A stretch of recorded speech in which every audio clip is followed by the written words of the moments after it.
Assalamualaikum warahmatullahi wabarakatuh. Waalaikumsalam warahmatullahi wabarakatuh. Alhamdulillahillazi anzala al-Qur'an hudan lin-nasi wa bayyinatin minal huda wal furqan. Wassalatu wassalamu ala asyrafil anam wa ala alihi wa ashabihil kiram, amma ba'du. Saudara-saudara kaum muslimin rahimakumullah. Setiap penganut agama di dunia ini mempunyai sesuatu kitab yang dianggapnya sebagai kitab suci. Orang Hindu punya kitab Weda. Orang Buddha punya kitab Tripitaka. Yahudi mempunyai Taurat. Nasrani mempunyai Injil. Penganut Konghucu punya kitab Tao Te Ching.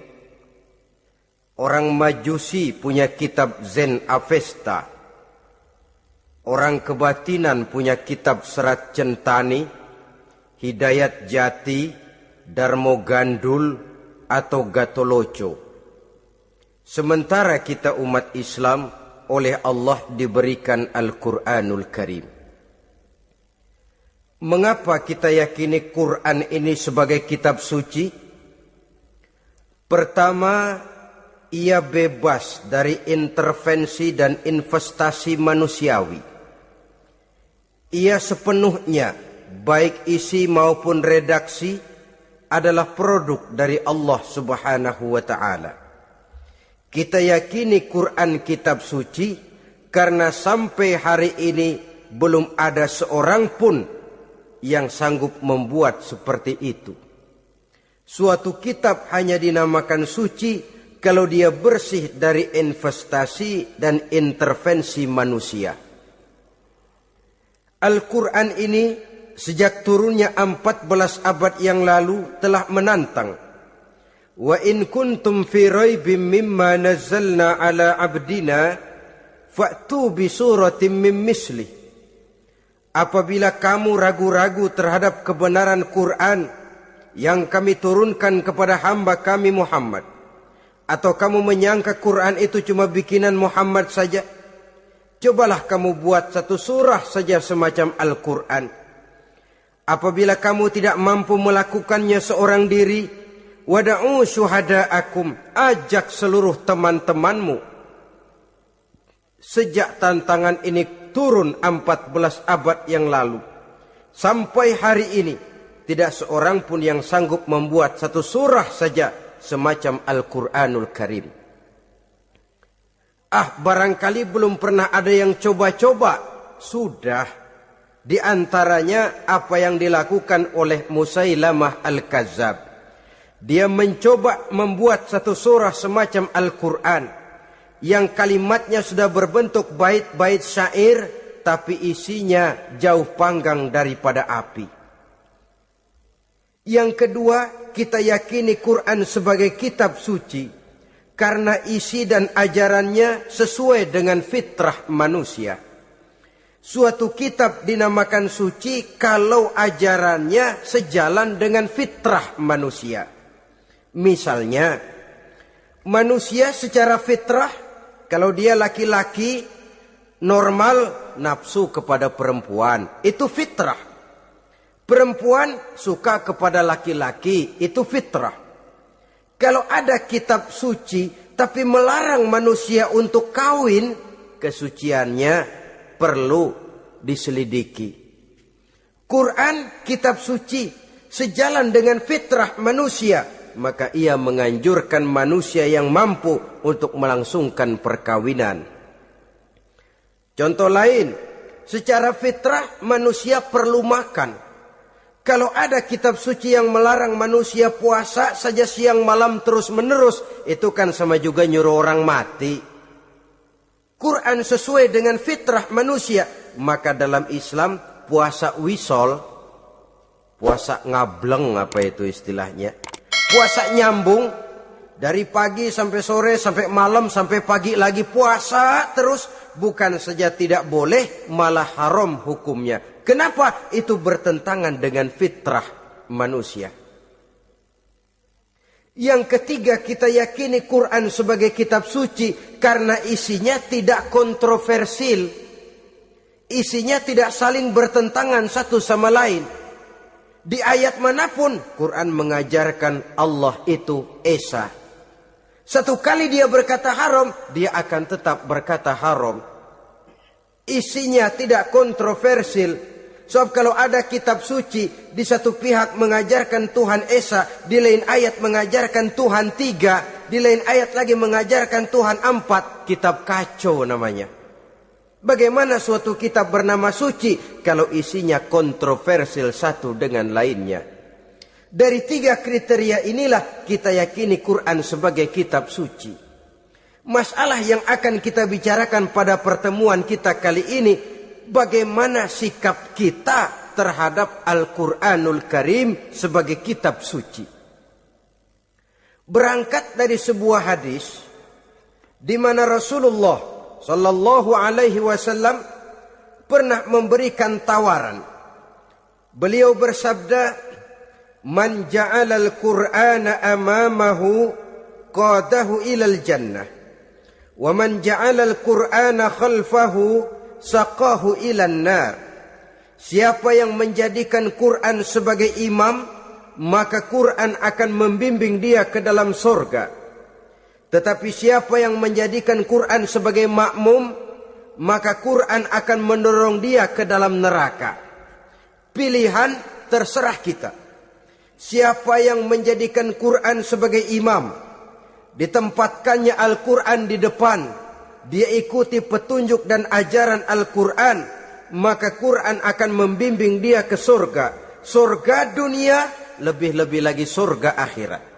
Tetapi sebaliknya, siapa yang menempatkan Quran di belakangnya, dia belakangi Al-Quran, dia belakangi perintah dan ajaran-ajaran Al-Quran, dia perturutkan hawa nafsunya dalam kehidupan ini, maka Quran akan mendorong dia ke dalam neraka. Ya, neraka dunia, lebih-lebih lagi neraka akhirat. Pilihan terserah kita. Saya mau tanya, kira-kira Quran dalam hidup kita jadi imam apa jadi makmum? Imam apa makmum?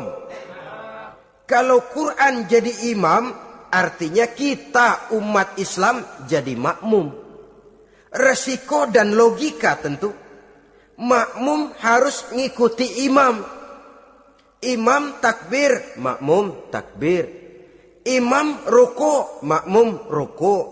Imam sujud, makmum sujud. Imam tahiyat, makmum tahiyat. Itu namanya Quran jadi imam, kita jadi makmum. Artinya dalam terjemahannya pada kehidupan, kalau merah kata Quran, merah kita kata. Hijau kata Quran, hijau kita bilang. Ke barat kata Quran, ke barat kita pergi.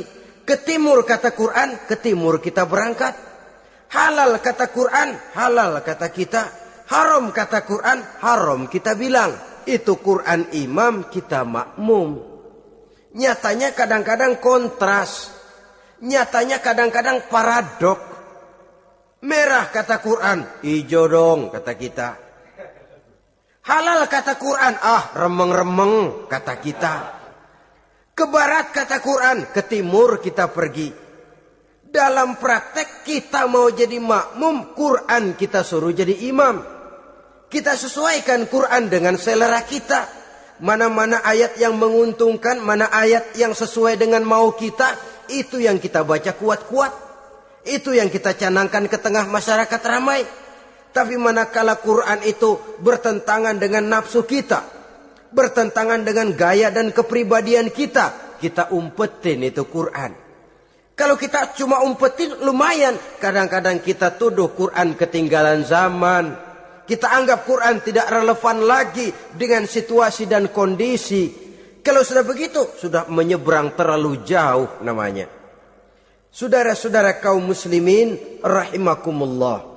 Inilah makna hadis Nabi yang diriwayatkan dari Imam Ali bin Abi Thalib, bersabda Rasul, "Man qara'al Qur'ana fastazharahu fa ahalla halalahu wa harrama haramahu adkhalahul jannah." Barang siapa yang membaca Al-Qur'an lalu memperhatikannya, kemudian menghalalkan yang halal dan mengharamkan yang haram, maka Allah akan memasukkan orang itu ke dalam surga, ya surga dunia, ya surga akhirat. Apabila kita renungi hadis ini, maka untuk berimam kepada Al-Quran ada 3 jalan utama yang harus kita laksanakan. Pertama, dari kalimat man qara'al Qur'an, barang siapa yang membaca Al-Quran. Ini artinya siapa yang ingin menjadikan Quran sebagai imam di dalam kehidupan, jalan pertama yang harus ditempuhnya menanamkan kegemaran membaca Al-Quranul Karim. Al-Quran gharibun fima baina qaumin la yaqra'una. Quran akan jadi asing, Quran akan jadi aneh kalau terletak di tengah rumah orang Islam yang tidak suka membaca Al-Quranul Karim. Jadi langkah pertama, tanamkan kegemaran membaca Al-Quran. Saya tidak menyalahkan kalau remaja kita gandrung kepada Stevie Wonder. Baik kalau mereka senang kepada suara emasnya Michael Jackson atau suaranya Madonna. Tapi kalau sampai harus mengalahkan kecintaan mereka kepada membaca Al-Quran, ini ironi. Sebagai orang tua, kalau anak-anak kita buta huruf Latin, katanya menghambat pembangunan. Bahkan pemerintah saja menggalakkan bebas 3B itu. Buta aksara diantaranya, supaya rakyat bisa membaca huruf Latin.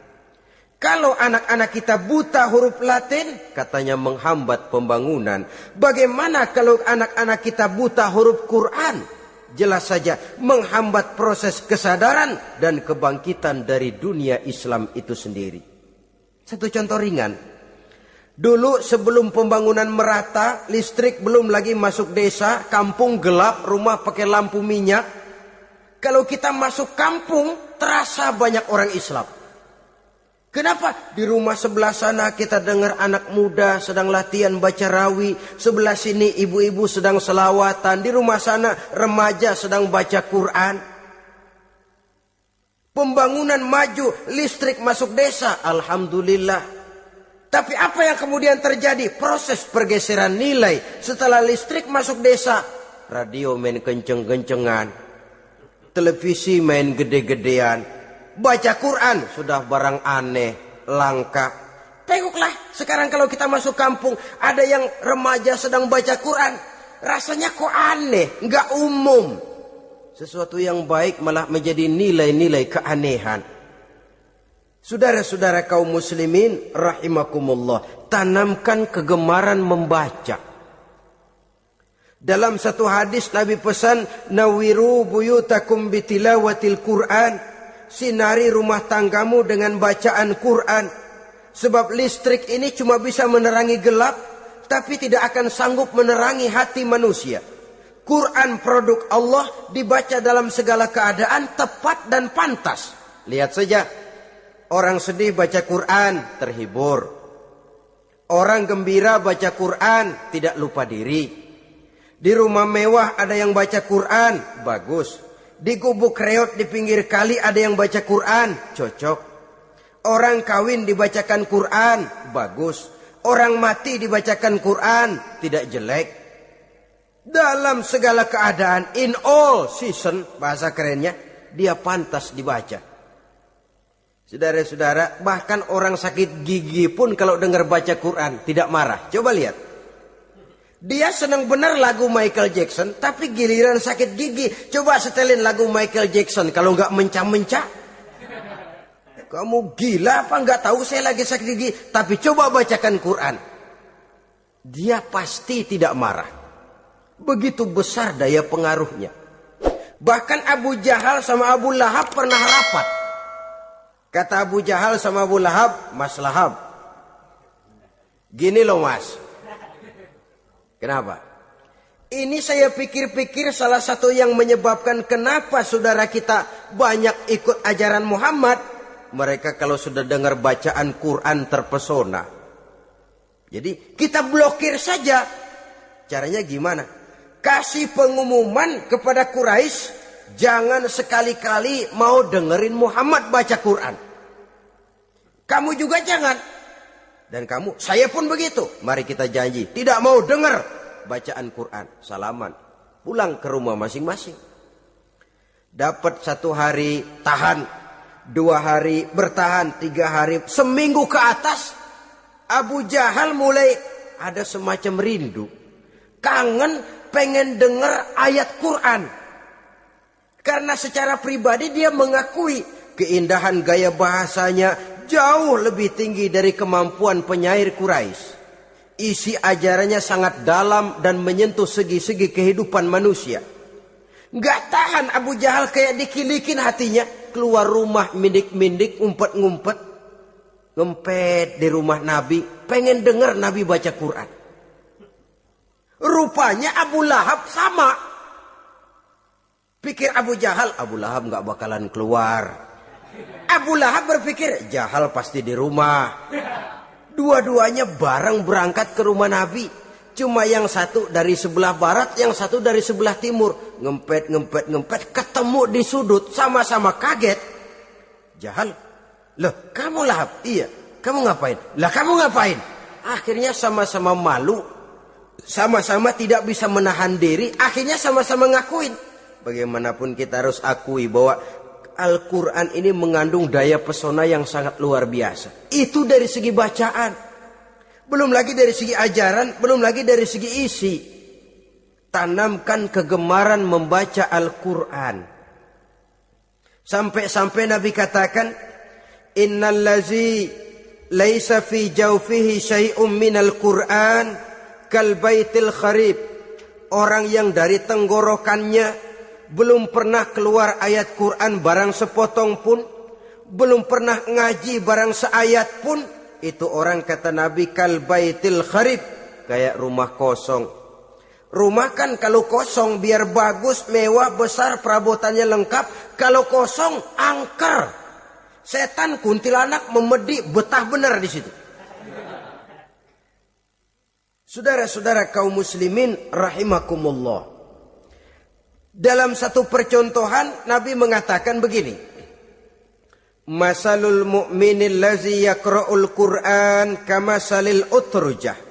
Rihuha thayyibun wa ta'muha thayyibun. Orang mukmin yang suka membaca Quran adalah ibarat buah utrujah. Baunya wangi, rasanya lezat. Kira-kira kalau di negeri kita buah apa utrujah itu? Semacam jeruk yang manis lah. Sudah baunya wangi, rasanya enak. Itu buah itu. Orang mukmin yang suka baca Quran kayak buah itu. Baunya wangi, rasanya enak. Artinya syiarnya hidup, isinya memang orang mukmin. Sebaliknya, wa masalul mu'minil lazi la yaqra'ul Qur'an kamasalit tamrah la riha laha wa ta'muha hulwun. Orang mukmin yang tidak suka baca Quran kayak korma. Rasanya emang manis, cuman kagak ada baunya. Artinya apa? Syiarnya kurang. Kalau orang belum tapi kenal kan kagak mau makan korma. Kenapa? Nggak ada baunya. Daya tariknya kurang walaupun rasanya enak. Kalau daya tariknya nggak ada, kan nggak ada iklannya, tidak ada syiarnya. Itu orang mukmin yang tidak suka membaca Quran. Ibarat buah, nggak ada baunya walaupun rasanya enak. Orang kurang tergerak. Kurang syiar, kurang daya tarik. Sebaliknya, wa masalul munafiq allazi yaqra'ul Qur'an kamasalir raihanah rihuha thayyibun wa ta'muha murrun. Orang munafik yang suka baca Quran seperti buah raihanah. Apa itu? Baunya wangi, rasanya pahit. Orang munafik baca Quran kayak buah itu. Baunya sih enak, cuman rasanya pahit. Ya munafik baca Quran. Syiarnya sih lumayan, daya tariknya hebat, isinya munafik. Nah, paling jelek orang munafik yang gak suka baca Quran. Wa masalul munafiqil lazi la yaqra'ul Qur'an kamasalil hanzalah laisa laha rihun wa ta'muha murrun. Orang munafik yang tidak suka baca Quran seperti buah hanzalah, sudah enggak ada baunya, rasanya pahit lagi. Kalau buah pacek kali. Udah baunya kagak ada, kalau dimakan bikin orang celeng. Saudara-saudara kaum muslimin rahimakumullah, tanamkan kegemaran membaca Al-Quran. Karena membaca Al-Quran merupakan ibadah yang besar. Bahkan kata Nabi, afdalu ibadati abdi qiraatul Quran. Nilai ibadah yang paling baik dari hambaku adalah ibadah membaca Al-Quran. Dalam solat pahalanya lebih besar di luar solat daripada di luar solat. Dengan wudu pahalanya lebih besar daripada tanpa wudu. Mengerti pahalanya lebih besar daripada tidak mengerti. Tapi tidak mengerti pun jangankan membaca, mendengar saja orang baca Quran dengan baik sudah didoakan untuk mendapat rahmat. Berpahala mendengar bacaan Al-Quran walaupun tidak mengerti. Apalagi membaca sendiri, apalagi mengerti apa yang kita baca, tentu pahala itu akan jauh lebih besar. Ini yang pertama, tanamkan kegemaran membaca Al-Quranul Karim. Yang kedua, dalam hadis tadi, fastazharahu. Man qara'al Qur'ana fastazharahu. Siapa yang membaca Al-Quran kemudian memperhatikannya. Jadi kalau kita mau berimam kepada Al-Quran, setelah menanamkan kegemaran membaca, yang kedua, perhatikan. Pahami isinya. Jangan seperti monyet pakai mahkota, ketawa girang, cengengesan, tapi dia tidak tahu arti kebesaran mahkota yang disandangnya itu. Bangga dengan Al-Quran, tapi apa kandungannya kita tidak mengerti. Untuk memahami Al-Quran ini, caranya bagaimana? Tentu mudah saja. Seperti contoh, kalau kita ingin mengerti caranya bikin tahu, jangan bertanya kepada montir mobil. Montir mobil ahli betul urusan mesin. Tapi kalau urusan tahu, tanya dong tukang tahu. Untuk mengerti rahasia dan seluk-beluk Al-Quran, kita harus bertanya kepada orang yang memahami seluk-beluk Al-Quran. Para ulama, para kiai, para ustadz. Yang kita tahu kualitas keilmuannya, kita yakini loyalitas dan integritasnya kepada Islam ini. Kenapa? Ayat-ayat Quran itu elastis. Dia dibawa kemana saja mau. Ditafsirkan menurut kemauan orang bisa. Paling celaka kalau yang belajar tidak punya dasar, yang mengajar punya maksud lain. Sesat dan menyesatkan. Yang ngajar punya nafsu ambisi, yang belajar tikus budeg, yang memang tidak punya dasar apa-apa. Sekali belajar langsung tafsir. Cara wudhu yang baik saja belum ngerti, cara ruku dan sujud yang baik saja belum bisa, yang membatalkan sholat apa ndak bisa, ndak ngerti. Sekali langsung. Udah, supaya kita langsung saja belajar langsung Al-Quranul Karim. Tidak jelek, cuma akan lebih baik kalau sebelumnya ada unsur penunjang dari nilai-nilai keilmuan dalam Islam ini. Disinilah perlunya menghidupkan majelis-majelis taklim. Sebab kalau Al-Quran hanya dipahami dan dikutak-kutik menurut maunya rasio saja, kekuatan rasio terbatas. Saya akan khawatir nantinya akan timbul pendapat-pendapat di mana Al-Quran disesuaikan dengan otak. Bukan otak ngikuti Quran, tapi Quran disuruh ngikuti otak. Contoh yang dekat saja. Kalau saudara ngukur kayu pakai meteran, Itu kira-kira meteran ikut kayu, apa kayu ikut meteran? Ayo, kira-kira kayu ikut meteran, apa meteran ikut kayu? Meteran ikut kayu. Bagus. Kalau meteran ikut kayu, artinya nggak ada meteran benar di dunia ini. Kayunya kependekan, meterannya dipotong. Kan begitu loh. Meteran ikut kayu namanya. Bukan meteran ikut kayu, tapi kayu yang harus ikut meteran. Otak harus ikut wahyu. Jangan wahyu disuruh ikut otak. Manusia ikut Quran, jangan Quran disuruh ikut manusia. Dan kaum orientalis, ya, orang barat di luar Islam yang mendalami, mempelajari Islam dengan tujuan mencari kelemahan Islam untuk menghantam umat Islam. Itu sengaja mencari ayat-ayat yang mereka kumpulkan untuk menghantam umat Islam. Supaya mereka meragukan Qur'annya untuk kemudian pada suatu saat meninggalkan Qur'an sama sekali. Timbullah pendapat ada ayat Qur'an yang sudah tidak sesuai lagi katanya dengan situasi dan kondisi. Seolah-olah otak manusia sudah jauh lebih pintar daripada Al-Qur'anul Karim. Saudara-saudara kaum muslimin rahimakumullah. Inilah yang kita berlindung dari Allah. Sebab secara demikian dengan kata lain kita secara tidak sadar sudah mengurangi kemahamutlakan dan kesempurnaan dari Allah Subhanahu wa taala.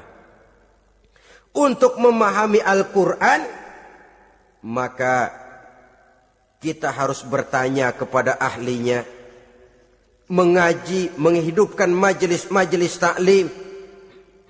Jangan sampai Al-Qur'an menjadi awam di tengah masyarakat Islam sendiri. Ini jalan yang kedua, memahami isinya. Sehingga dengan demikian, manakala Al-Quran dibacakan orang, pemikiran kita tidak lagi terpusat kepada kemerduan suara orang yang membaca, tapi tertuju kepada isi yang dikandungnya. Sehingga dalam kondisi semacam itu, boleh jadi tiap kali dibacakan Al-Quran, nilai iman makin tambah. Kita dengar orang baca, Alam taro kaifa fa'ala rabbuka bi ashabil fil. Terbayang oleh kita bagaimana Raja Abrahat dengan pasukannya mau menghancurkan Ka'bah. Bagi Allah cukup menurunkan burung ababil, hancur lebur Abrahat, raja besar dengan seluruh pasukan gajahnya, berantakan dibuatnya cuma dengan burung ababil. Allah Maha Besar, Allah Maha Kuasa. Tambah iman. Kalau tidak, ya seperti yang banyak terjadi. Quran menceritakan azab, kita malah kesenangan. Walakum azabun alim. Kamu akan mendapat azab yang pedih. Kita teriak di pojokan, toyib, toyib. Allah, alhamdulillah. Digambarkan azab malah baik-baik. Bahwa kita suka, kita gemar kepada bacaan Quran dengan suara yang merdu, alhamdulillah. Akan lebih baik lagi kalau kita mengerti apa yang dibacanya. Sebab perintah membaca tersirat makna perintah untuk memahami. Perintah memahami tersirat makna untuk mengamalkan. Dengan kata lain, kita hanya bisa mengamalkan Quran dengan baik kalau kita mengerti isinya. Kita hanya bisa mengerti isinya kalau kita rajin membacanya.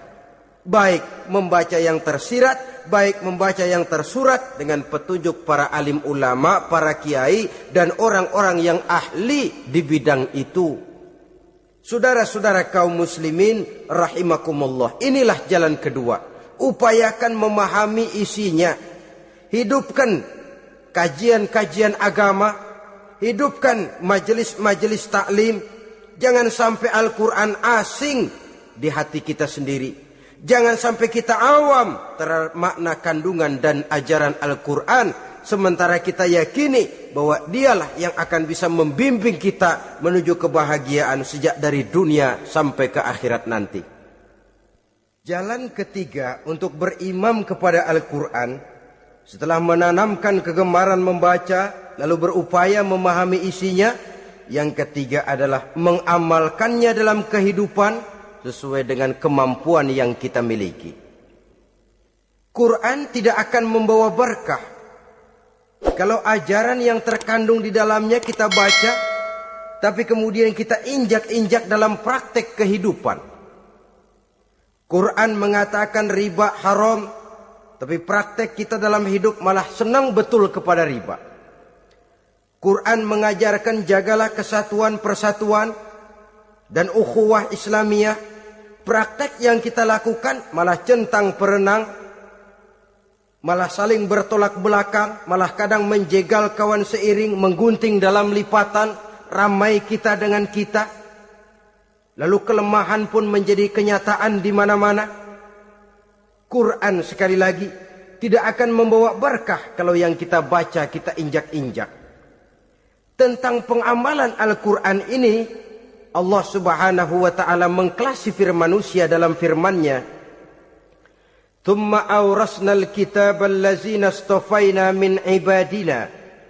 Kemudian kami wariskan Al-Quran ini kepada hamba-hamba kami yang kami pilih.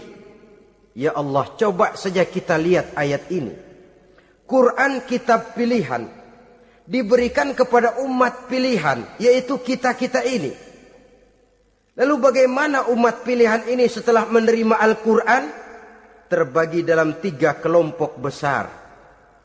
Pertama kata Allah, faminhum zalimun linafsihi. Di antara mereka ada yang setelah menerima Al-Quran, kemudian zalim kepada dirinya sendiri. Artinya, hanya mulutnya saja yang menerima Al-Quran, tapi perbuatannya menginjak-injak Al-Quran. Orang semacam ini tidak zalim kepada Allah, tidak zalim kepada Rasulullah, tetapi orang semacam ini zalim kepada dirinya sendiri. Dia terima Quran dengan mulutnya, tapi dia injak-injak Quran dengan perbuatannya. Na'udzubillah summa na'udzubillah. Kelompok yang kedua, faminhum muqtasid. Di antara mereka ada yang setelah menerima Al-Quran lalu muqtasid. Muqtasid ini 50-50. Ngambil jalan tengah. Ajaran Quran dipakai, ajaran setan dikerjain. Artinya juga perintah Quran oke, larangan Quran heeh. Saudara-saudara, malaikat bingung bagaimana montennya nih anak ini. Perintah Quran dikerjain, larangan Quran juga dikerjain. Ini muqtasid. Nah, yang ideal adalah golongan yang ketiga kata Allah, wa minhum sabiqun bil khairati biiznillah. Di antara mereka ada lagi yang setelah menerima Al-Quran lalu berlomba-lomba melaksanakannya, berlomba-lomba mengamalkan kebaikan. Dan itu hanya bisa terjadi biiznillah, dengan izin dari Allah. Hidayah, saudara-saudara. Berapa banyak orang yang mengerti Quran, tapi hidupnya jauh dari cahaya Quran. Berapa banyak orang yang ahli Quran, tapi cahaya Quran tidak menerangi kehidupannya. Berapa banyak orang yang ahli hukum, tapi bikin bingung masyarakat dengan fatwanya. Saudara-saudara kaum muslimin, kenapa bisa terjadi? Itu tidak ada hidayah, tidak biiznillah, tidak ada izin dari Allah. Maka bisa membaca Quran, alhamdulillah. Bisa memahaminya, kita bersyukur kehadirat Allah. Lebih penting dari itu, kita mohon hidayah agar bisa mengamalkannya sesuai dengan kemampuan kita. Saudara-saudara kaum muslimin rahimakumullah. Mana yang lebih banyak di zaman kita sekarang ini? Kita bisa analisa. Ada yang menerima Quran hanya dengan mulutnya saja. Kalau ditanya, Tuhanmu siapa? Allah. Kiblatmu mana? Ka'bah. Saudaramu siapa? Umat Islam. Kitab sucimu apa? Quran. Kamu bisa baca? Enggak. Ya, kalau cuma tidak bisa baca barangkali kadang-kadang Quran saja pun tidak punya. Ini yang ironi, ini yang menyedihkan. Saudara-saudara kaum muslimin rahimakumullah. Tanpa melaksanakan konsepsi Al-Quran di dalam kehidupan, maka kesenangan kita membacanya, pengertian kita tentang Al-Quran barangkali tidak akan bisa berbuat terlalu banyak di dalam kehidupan.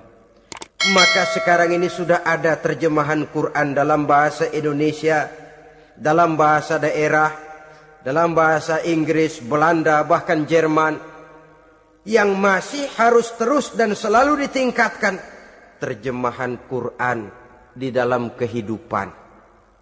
Dengan kata lain, kita umat Islam menunggal dengan Quran kita. Jangan cuma jadi kebanggaan Islam tinggi, tidak ada yang lebih tinggi dari Islam. Quran kitab suci, tidak ada yang bisa menandinginya. Qurannya, tapi umatnya, kadang-kadang kita ini jauh panggang daripada api.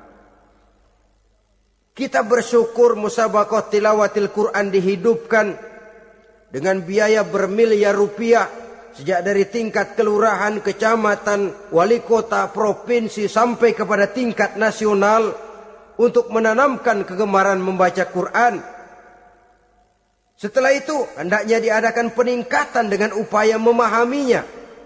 Sehingga pada suatu saat boleh kita adakan musabaqah pengamalan Quran. Hadiahnya sudah langsung dari Allah sendiri. Ini yang kita perlu berlomba. Berlomba mengamalkan ajaran Quran.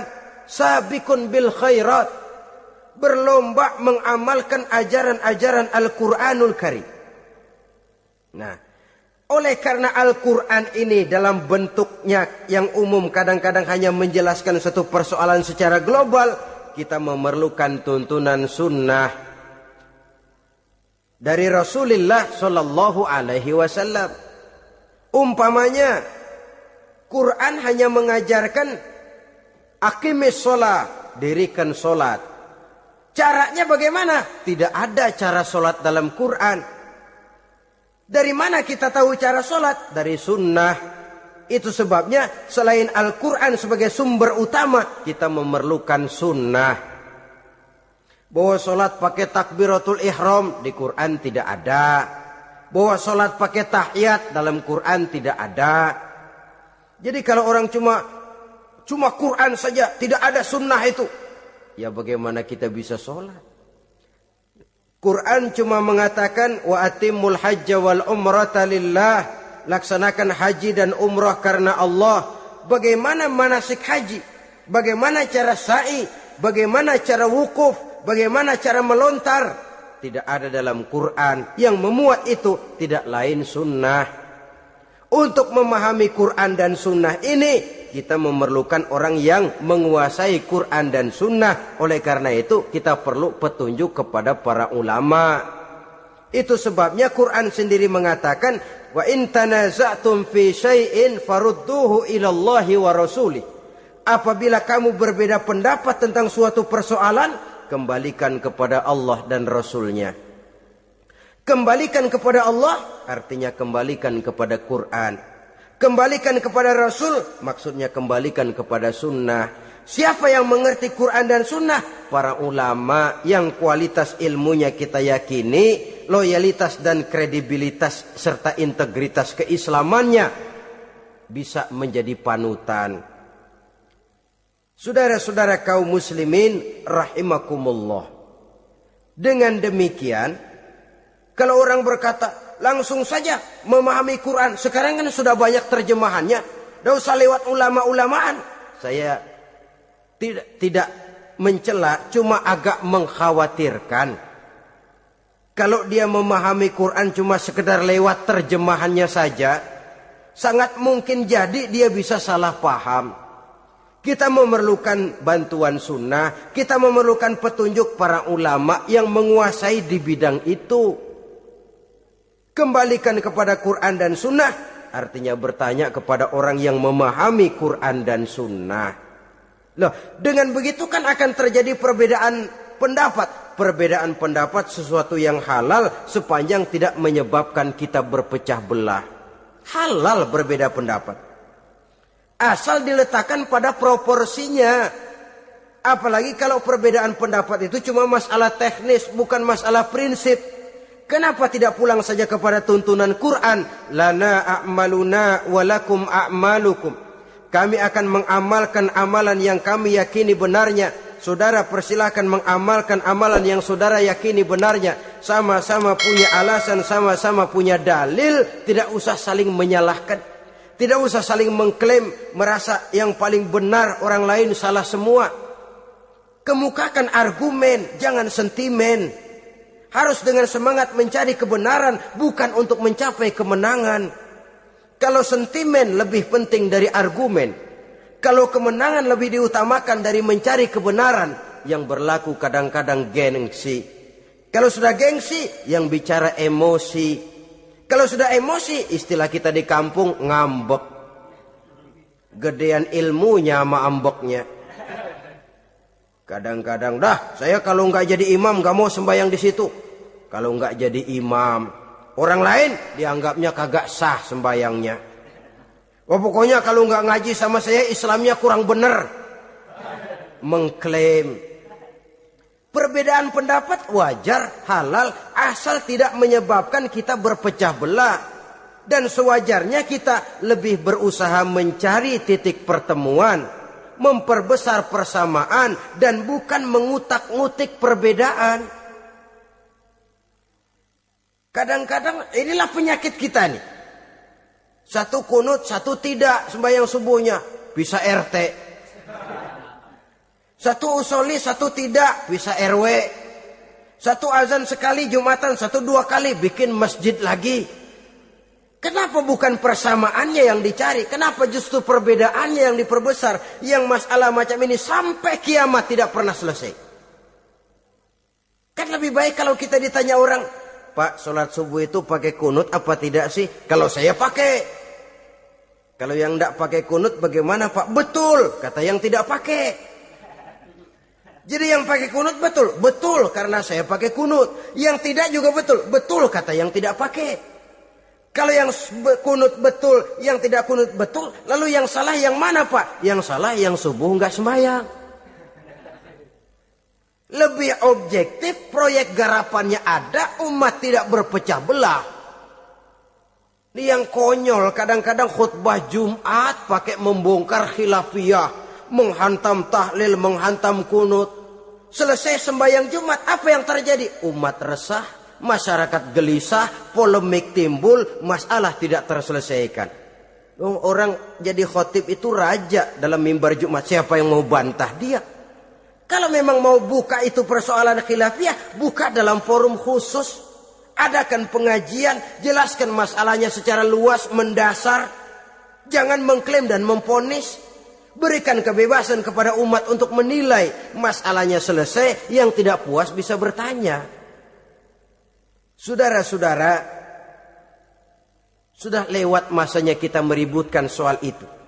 Sudah datang waktunya di mana kita lebih mementingkan dan membicarakan masalah-masalah yang lebih mendesak dihadapi oleh umat. Kemiskinan misalnya, kebodohan misalnya, keterbelakangan umpamanya. Peluang untuk mendapatkan pendidikan yang layak bagi anak-anak kita yang berotak cerdas tapi tidak punya kemampuan ekonomi umpamanya. Itu akan lebih objektif ketimbang kita membicarakan masalah-masalah yang sampai kiamat tidak akan pernah selesai.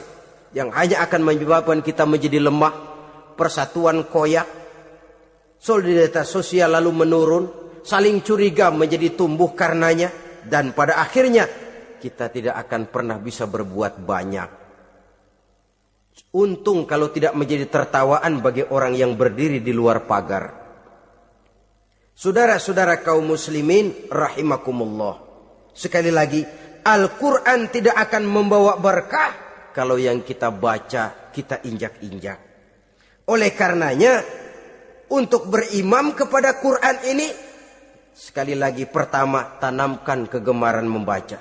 Yang kedua, upayakan memahami isinya melalui bimbingan orang yang ahli bidang itu.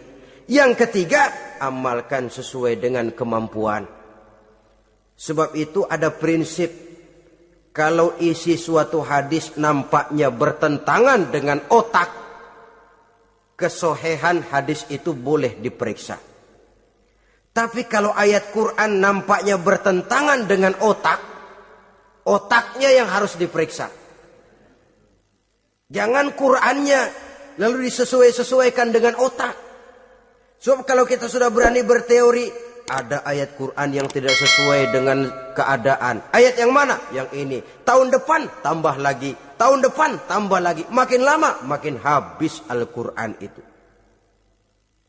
Yang perlu diperbarui cara kita memahami Quran. Bukan dengan mengemukakan teori ayat Quran kehilangan relevansi. Cara kita memahami barangkali yang kurang relevan. Dalam situasi, dalam konteksnya dengan situasi dan kondisi. Jangan lupa, Al-Quran ini kan untuk semua umur. Dia bisa dipahami secara filosofis, dia bisa dipahami dengan kacamata orang awam. Tingkat kemampuan berpikir orang tidak semuanya sama. Kalau semua orang kita mau ajak berfilsafat, merenung dalam-dalam, menerawang tinggi-tinggi, ialah buat mereka yang terjangkau oleh perguruan tinggi. Tapi buat saudara-saudara kita, pedagang-pedagang kecil, petani di desa-desa terpencil, remaja-remaja yang jauh dari sentuhan teknologi canggih, sanggupkah mereka berpikir filosofis? Sementara mereka merupakan bagian terbesar dari kondisi umat ini. Saudara-saudara kaum muslimin, oleh karenanya ditentang membaca, memahami dan mengamalkan, Rasulullah Shallallahu Alaihi Wasallam pernah memberikan sugesti.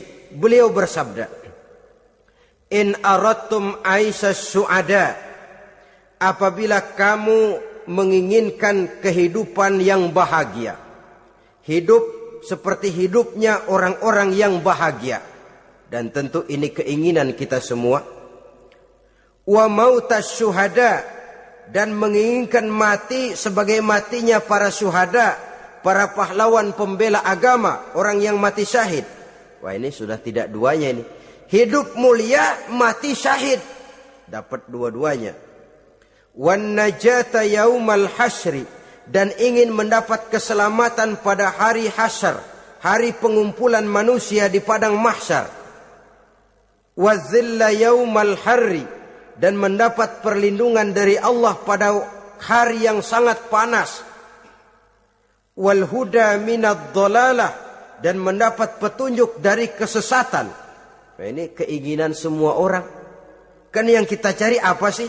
Hidup bahagia. Biar ndak kaya asal bahagia, sudah enak.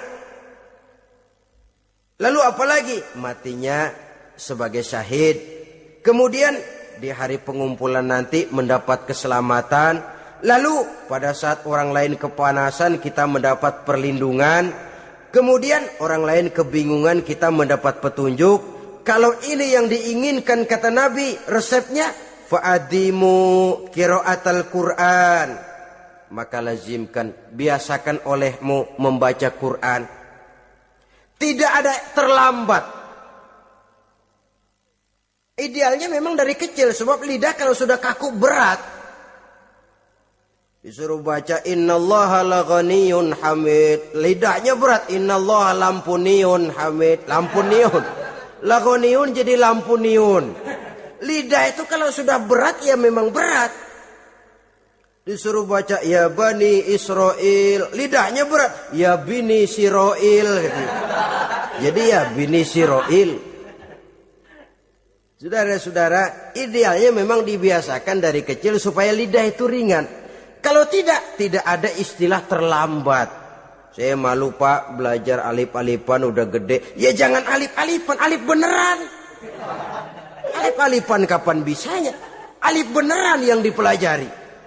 Tidak ada istilah terlambat, tidak ada istilah malu untuk belajar Al-Quran ini. Saudara-saudara kaum muslimin rahimakumullah. Ini sugesti untuk menanamkan kegemaran membaca. Lalu sugesti untuk memahaminya. Tentu banyak ayat, banyak hadis. Mengapa tidak di antara kamu sekelompok orang yang berangkat untuk memperdalam, memahami agama.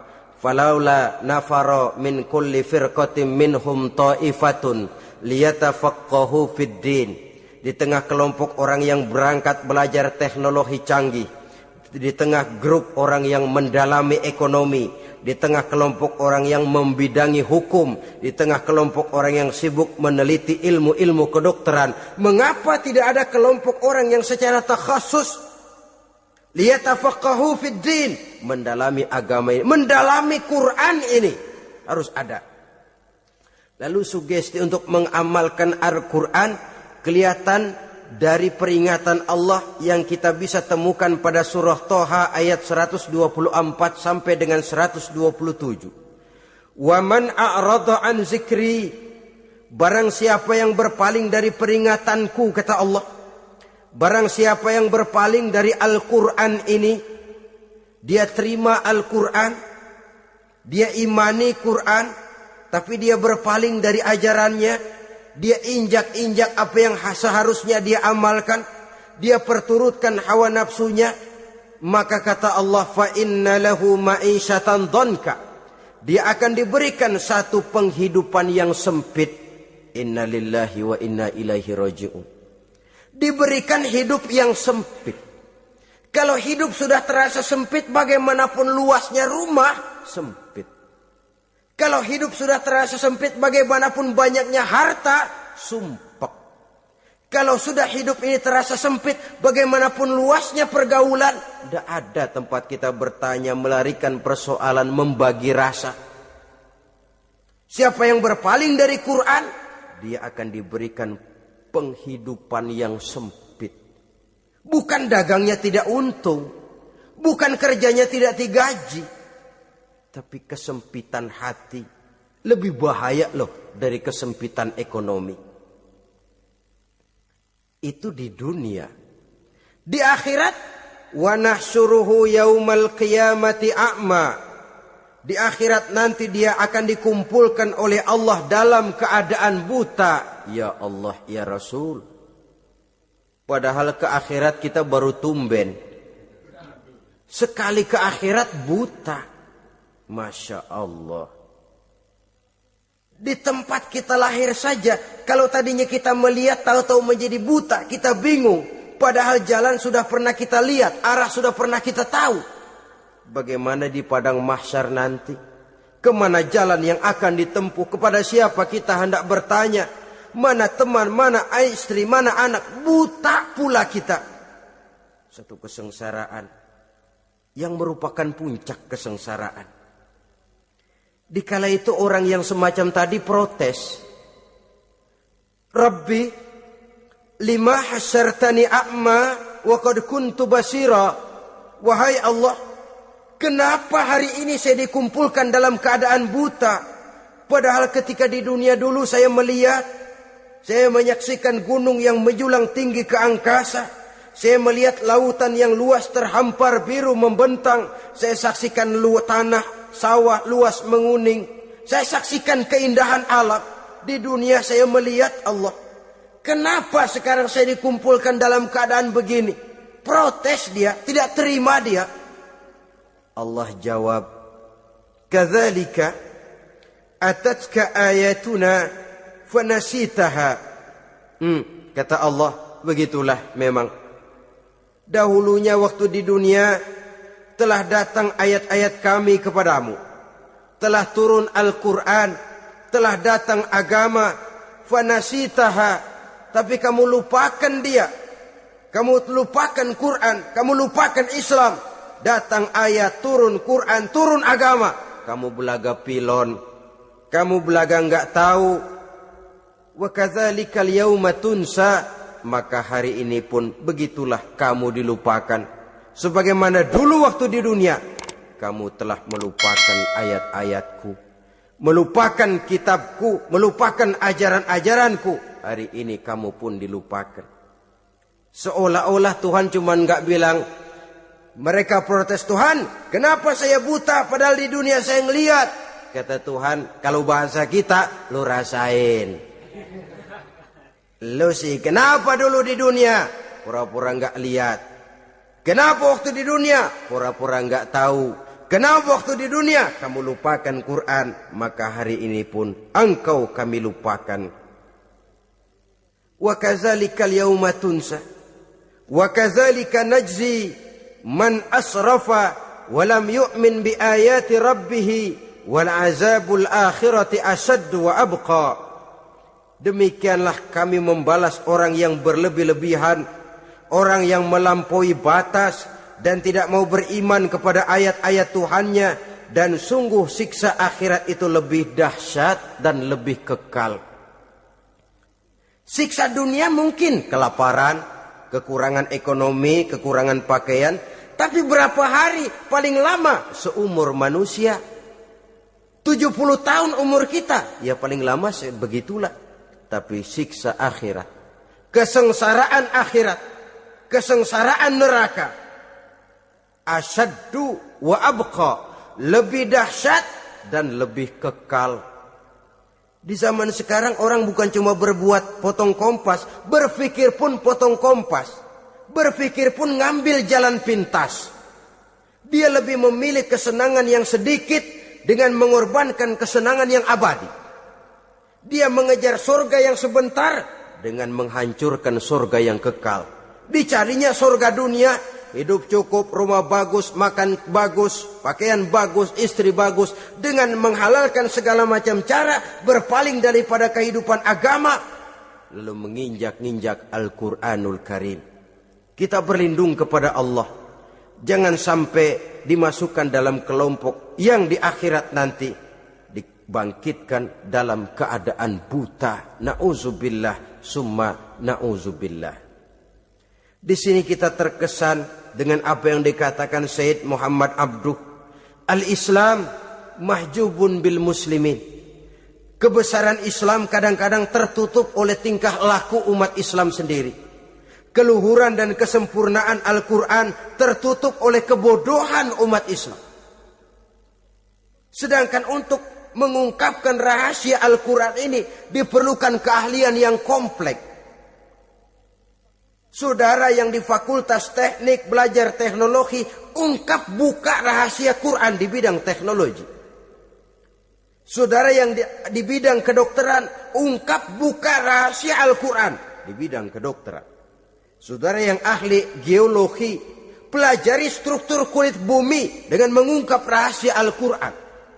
Sehingga pengkajian kita tentang teknologi, pengkajian kita tentang angkasa luar, pengkajian kita tentang anatomi manusia akan berakhir kepada subhanaka ma khalaqta hadza batila. Ya Allah, tidak satu pun yang Engkau ciptakan ini sia-sia.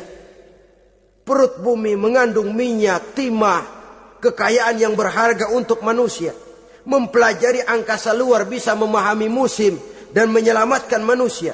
Mempelajari rimba belantara, teknologi canggih, akhirnya akan memperkuat nilai-nilai iman. Menerjemahkan ajaran Quran lewat disiplin ilmu yang kita kuasai masing-masing, untuk kemudian bekerja sama bahu-membahu dalam rangka mengimani Al-Quran, mengamalkan Al-Quran, dan mengawal keluhuran Al-Quranul Karim yang atas dasar tuntunannya kita hidup, untuknya kita berjuang, dan dalam bimbingannya kita ingin kembali menghadap Allah Subhanahu wa ta'ala. Inilah pertemuan yang singkat ini. Mudah-mudahan kita diberikan kekuatan oleh Allah untuk berimam kepada Al-Quran, menjadikannya sebagai pedoman utama di dalam kehidupan kita. Terima kasih atas segala perhatian. Mohon maaf atas segala kekurangan. Usikum wa nafsi bitaqwallah. Wassalamualaikum warahmatullahi wabarakatuh.